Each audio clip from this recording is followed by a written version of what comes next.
जी, कल होने वाला Bilawal Bhutto Zardari chairman Pakistan Peoples Party के अपना पावर शो दिखाने के लिए मीरपुर खास आ रहे हैं। तो मैं आपको बता चलूं कि यहाँ पर जो है इंतज़ामात बिल्कुल मुकम्मल हो चुके हैं और कुर्सियाँ हर चीज़ मुकम्मल हो चुकी हैं, क्योंकि बिलावल भुट्टो का पहला जलसा मिट्टी के इलाके छाछरे में होगा।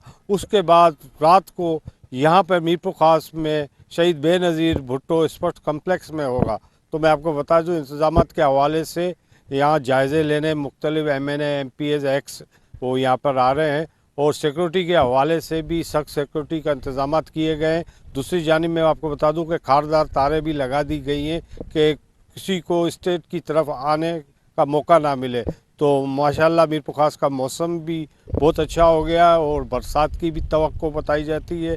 तो आए हम कहते हैं यहाँ पे मौजूद रईस गुलाम कादर मरी जो पीपल्स पार्टी के बहुत पुराने जियाले हैं, उनसे बात करते हैं इन तैयारियों के हवाले से। जो डिस्ट्रिक्ट चो था या सिंध तकरीबन सभिनि हंधनि तां बिलावल साहब चेयरमैन है ऐं आसिफ साहब पोयां आहे उनजे कुमक में इंशाल्लाह सभई सीटूं खटंदा। हिते बि इलेक्शन जेको आहे हिकिड़ो इलेक्शन वारो नमूनो थी वियो आहे। हिते बि जलसो जेको आहे तमामु सुठो थींदो। असां त 66-67 खां इन मैदान में जलसा कया ॾिठा। इंशाल्लाह हींअर त पंहिंजो इलाही VIP माण्हू आहिनि, MNA MP आहिनि। उन ज़माने में कुझु कोन्हो, तॾहिं बि ग्राउंड भरिजी वियो। अयूब ख़ान जो मार्शल आओ, भुट्टो साहब आयो हिते पाण, पोइ उन खां पोइ बीबी साहिबा आई शहीद थी। हिते जलसे जो प्रोग्राम हींअर जेको थो मुकमल तरीक़े सां कंट्रोल में आहे। इंशाल्लाह असां सभु गॾु आहियूं। बराड़ी जा माण्हू जाम ईंदा, शहर जा माण्हू ईंदा।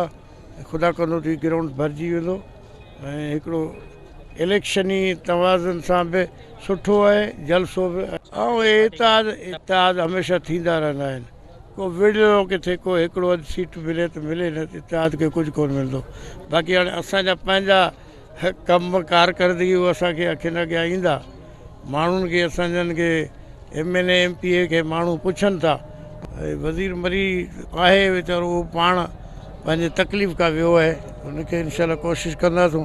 आपने रईस गुलाम कादर की बातें भी सुनी, उन्होंने कहा कि कल का जो जलसा है इसमें बड़े बड़े जो मगरमच्छ आज़ाद खड़े हुए हैं वो इंशाअल्लाह ताला पीपल्स पार्टी का हिमायत करेंगे। कैमरामैन हसनैन रज़ा के साथ असलम बलोच, वश न्यूज़, मीरपुर खास।